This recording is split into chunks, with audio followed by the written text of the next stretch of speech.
दीपावली का अगला दिन यानी गोवर्धन गिरधारी का दिन।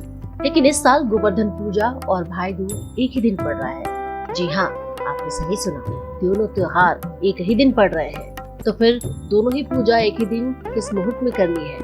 इस वीडियो में हमने सब कुछ बताया है, जिसे देखकर आपके सारे सवालों के जवाब मिल जाएंगे।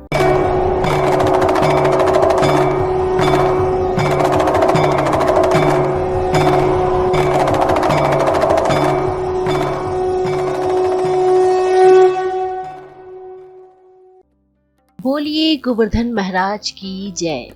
भगवान श्री कृष्ण ने स्वयं ही बताया है कि गोवर्धन पर्वत कितने महान है, कितना पवित्र है। गोवर्धन पूजा की तिथि क्या है, क्यों करते हैं इस दिन जौ की पूजा, जौ की वजह से आर्थिक तंगी कैसे दूर हो सकती है, गोवर्धन पूजा कैसे करनी है और गोवर्धन पूजा की कथा। इसके अलावा इस दिन कौन से उपाय करेंगे तो घर में पैसों की कमी कभी नहीं होगी। ये सब कुछ इस पूरे वीडियो में आपको जानने को मिलेगा। इस साल गोवर्धन पूजा और भाई दूज एक ही दिन मनाया जाएगा। इसके पीछे का कारण प्रतिपदा और द्वितीया तिथि एक ही दिन पड़ना है। हिंदू धर्म के अनुसार किसी भी त्योहार को उदया तिथि में मनाना शुभ माना गया है। कार्तिक मास के कृष्ण पक्ष की प्रतिपदा तिथि यानी दिवाली के अगले दिन गोवर्धन पूजा या अन्नकूट पूजा होती है। पंचांग के मुताबिक इस साल उदया तिथि में गोवर्धन पूजा 14 नवम्बर को पड़ रहा है।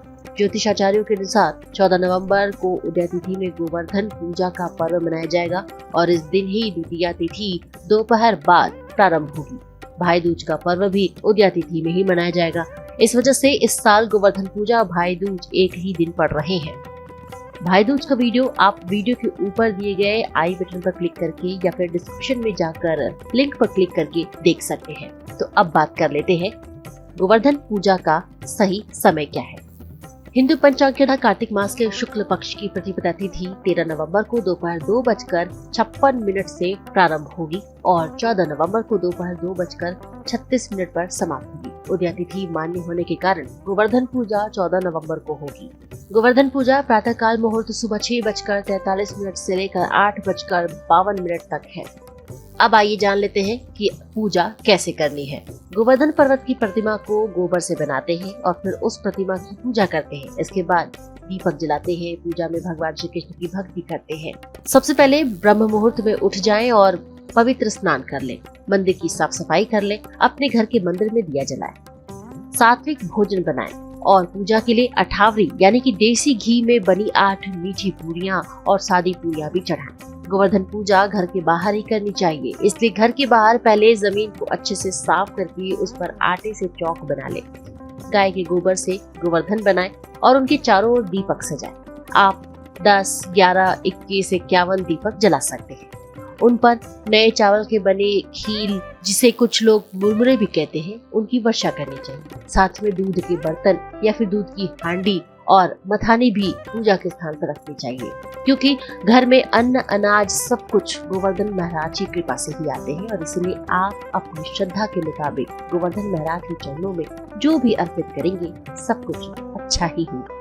अब अग्निदेव का आवाहन कीजिए और हवन पूजन कीजिए। साथ ही गोवर्धन भगवान को घी लगाकर लौंग के जोड़े भी चढ़ाएं। खील, बताशे, मिठाइयाँ और 56 भोग पूजा में चढ़ाएं। परिवार के सभी सदस्यों के हाथों से बारी बारी से लौंग के जोड़े चढ़ाए जाते हैं। साथ ही इस दिन 56 भोग बनाकर गोवर्धन मूर्ति को प्रसाद के रूप में चढ़ाना चाहिए। साथ ही पूजा और हवन करते वक्त मंत्र भी गाना चाहिए और गोवर्धन मूर्ति की परिक्रमा करनी चाहिए। वो मंत्र क्या है, मेरे साथ गाइए। ओम कृष्णाय वासुदेवाय हरे परमात्मने प्राणथ क्लेश नाशाय गोविंदाय नमो नमः। ओम नमो भगवते वासुदेवाय क्लेश नाशाय गोविंदाय नमो नमः। पूजा के अंत में गोवर्धन आरती के साथ पूजा का समापन करें। भक्तजन गोवर्धन पर्वत के चारों ओर 7 बार परिक्रमा करते हैं। इसीलिए आखिर में जब पूरा परिवार मिलकर गोवर्धन भगवान की प्रतिमा का परिक्रमा करता है तो उससे घर में सुख सौभाग्य की प्राप्ति होती है।